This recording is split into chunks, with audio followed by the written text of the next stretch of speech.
Today is January 8th, so we're in Proverbs chapter 8 as we're reading through the book of Proverbs together. If you've missed a day or you're just now joining us, don't worry about catching up. Just go ahead and read Proverbs chapter 8, and then as you watch this video, you can leave a comment underneath with something the Lord's teaching you from the chapter today. Proverbs chapter 8 is kind of a unique and fun chapter. If you didn't catch it the first time you read it, you can read it a second time.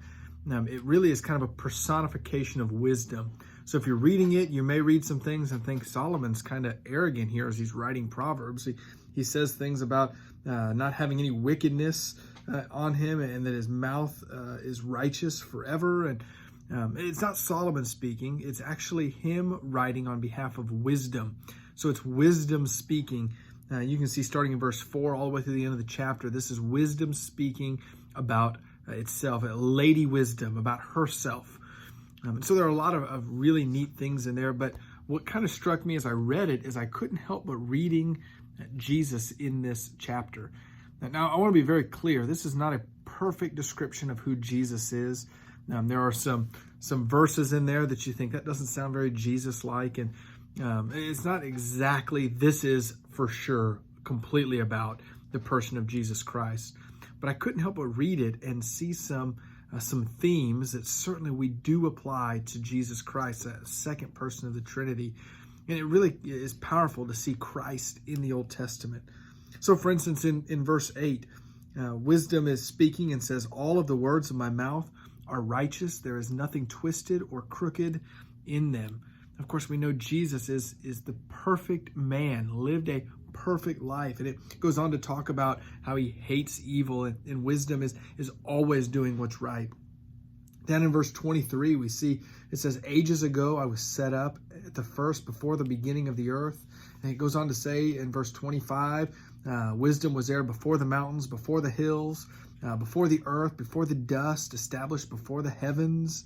All of this is also referencing Jesus having eternally existed, always been. Verse 35, and I love this, and don't miss this as we apply this, I think, correctly to who Jesus is. Speaking of wisdom, it says, "Whoever finds me finds life and obtains favor from the Lord." I think that's a great parallel to finding Christ. Whoever finds Christ, whoever recognizes salvation that he gives, obtains favor from the Lord, finds the Lord. Of course, there's that warning in verse 36 that I think can really strike us. "Whoever fails to find me injures himself. All who hate me love death." There's danger in abandoning wisdom. There's certainly danger in abandoning Christ. As we wrap up today, I want to let you know that tomorrow we have another guest who's going to be sharing with us from Proverbs chapter 9.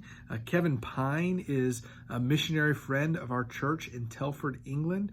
He's become a good friend of mine over the years, and I'm excited to see what God is teaching him through Proverbs chapter 9. He'll be sharing that with us tomorrow. Also want to let you know, if you want reminder texts about the daily reading, you can text at Bible FBC to the number 81010.